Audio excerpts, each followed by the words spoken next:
सुसाट निघालेली बाईक झाडावर आदळून 3 तरुण जागीच ठार झाले.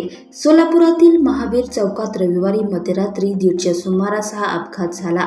इराणा मठपती वय 24, निखिल कोळी वय 24 व आतिश सोमवंशी वय 22 ठार झालेल्या तिघांची नावे आहेत. हे सर्व जुळे सोलापूर भागात राहत असल्याची माहिती समोर आली आहे. हे तिघे रात्री पार्टी करून येत असल्याची प्राथमिक माहिती समोर आली आहे. अपघात इतका भीषण होता की तिघांचे मृतदेह छिन्न विछिन्न अवस्थेत भर चौकात पडले होते. मध्यरात्री पेट्रोलिंग करणाऱ्या पोलिसांच्या नजरेस मृतदेह पडले. त्यांनी तिघांना शासकीय रुग्णालयात दाखल केले असता डॉक्टरांनी त्यांना मृत घोषित केले. तिघे मित्र मध्यरात्री 1:30च्या सुमारास बाईकवरून घरी जात होते. महावीर चौकात आले असता त्यांची गाडी झाडाला आदळली. त्या भीषण अपघातात तिघे गाडीवरून लांब उडून पडले. त्यांच्या डोक्याला जबर जखम होऊन ते जागीच ठार झाले.